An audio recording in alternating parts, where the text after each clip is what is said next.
Oui, c'est le début de... Je ne me souviens pas là. Les premières lignes, enfin les premières pages en l'occurrence. Je ne me souviens pas du vase de Soissons. Que je suis allé à l'école, oui, naturellement je me le rappelle, quoique pas dans le détail.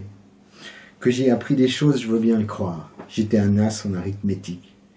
Mais qu'il fut un temps où j'ignorais que Louis XI utilisait ses fillettes en toute immoralité, que Saint-Louis rendait la justice sous un arbre et que Louis XVI a été guillotiné, ça semble invraisemblable et c'est pourtant une évidence inattaquable.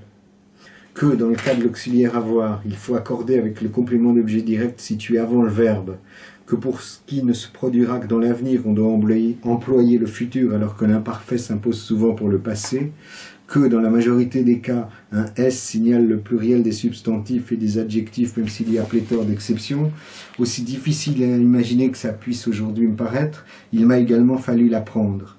Je ne me souviens pas qu'il y eut un moment où j'errais, analphabète, insoucieux du monde intellectuel et de la civilisation. Le vase de Soissons, je ne me souviens pas si j'ai appris son existence au lycée ou dans ma famille. Il est un événement collectif que je peux partager avec tous les Français. Si je ne cherche pas à me documenter, j'ai ceci en tête.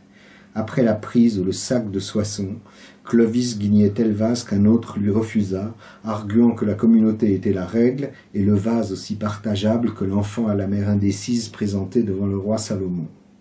Rage impuissante de Clovis puisque nul Salomon n'empêcha l'étripage du vase.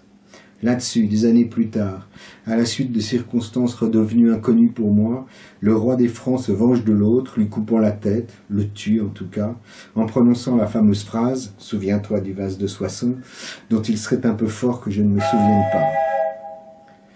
Je ne me souviens pas d'à quoi sert le vase de Soissons. Si c'était un caprice de Clovis de vouloir l'acquérir et un autre de massacrer celui qui lui en avait interdit la possession, ni de quoi l'anecdote est significative. Enseigne-t-elle la puissance de la rancune ou l'arbitraire du pouvoir, qu'on n'oublie jamais ou qu'on peut se retrouver à la merci de n'importe qui? Ou peut-être était-ce juste une histoire distrayante, efficace artifice pédagogique pour que même les élèves les moins doués ne puissent pas ne pas se souvenir de l'existence de Clovis et d'une ville nommée Soissons. Je ne me souviens pas si ce fut une conquête de connaître la phrase. Si, immédiatement, je me suis senti plus fort, plus riche. Les mots assassins de Clovis officialisaient-ils que la mémoire devait être aux ordres, comme à l'école, qu'il y avait des choses dont il était obligatoire de se souvenir? Mais ça n'aurait rien changé à son sort que la victime de Clovis se soit rappelé ou non le partage manqué par sa faute. Clovis ne voulait pas influer sur la mémoire de l'assassiné, ça aurait été trop ironique, mais sur l'histoire du monde. Il aurait fallu que l'affaire se soit passée différemment quelques années plus tôt. Le passé devait être modifié. C'est ça qu'il réglait en éliminant l'autre protagoniste. Mais je ne me souviens pas que la phrase m'ait impressionné plus que ça, gamin. D'autant que, quand on est roi, on ne se conduit pas comme tout le monde. Je ne me souviens pas de la première fois que j'ai tué un moustique ou un insecte, ni si j'ai jamais, alors ou depuis, comparé la qualité de mon mobile à celle qu'accordait Clovis au sien.